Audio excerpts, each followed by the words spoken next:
Have you ever wondered why the people of Abiriba in Abia State are regarded as one of the wealthiest Igbo communities in Nigeria? After the Nigerian Civil War, which almost wiped out the entire eastern region and left so many people with nothing, the Abiriba people found a way to rise from the ruins. They built wealth and a reputation that spread far beyond their borders. This is the remarkable story of how the Abiriba community became famous for riches after the war. When the war ended in 1970, the Igbo nation was left in ruins. Families lost homes, businesses, and life savings. To make matters worse, the Nigerian government gave every Igbo person only 20 euro, no matter how much they had in their bank account before the war. For most, this was devastating, but for the people of Abiriba, it was the seed of a new beginning. Before the war, Abiriba was already respected as a community of skilled traders, craftsmen, and blacksmiths. Many had traveled far, doing business in Calabar, Port Harcourt, Lagos, and even overseas, long before Nigeria's independence. So, when the war ended, they did not allow defeat to define them. They drew strength from their business spirit and started all over again. One of the greatest secrets to Abiriba's success was the apprenticeship system. Wealthy businessmen would take young boys from the village, train them in trade, and after years of mentorship, settle them with capital to start their own ventures. This system created a powerful chain of success. If one man prospered, he lifted 10 others.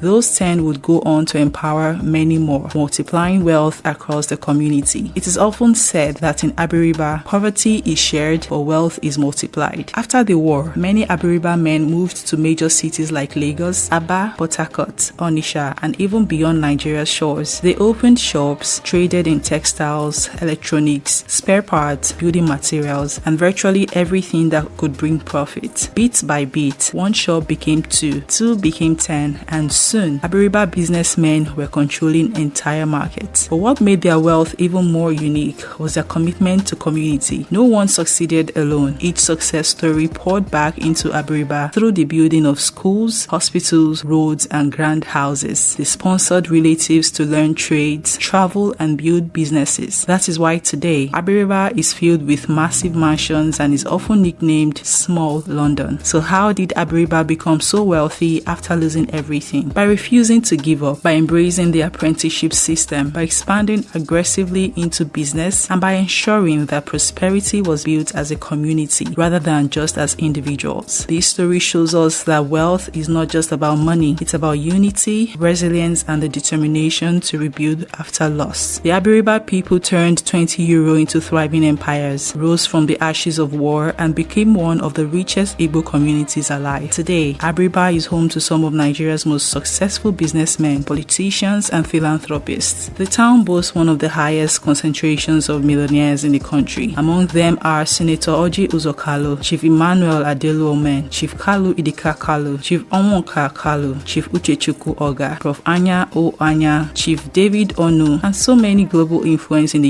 US, UK, Asia, and across Africa. There's even a popular saying, every Abiriba man is a potential millionaire. This is not just because of individual ambition, but because of a culture built on hard work, mentorship, and community support. Abiriba's story remains one of the clearest examples of resilience and collective prosperity in Nigeria. I am Faith Kalu, and we'll see you in the next one.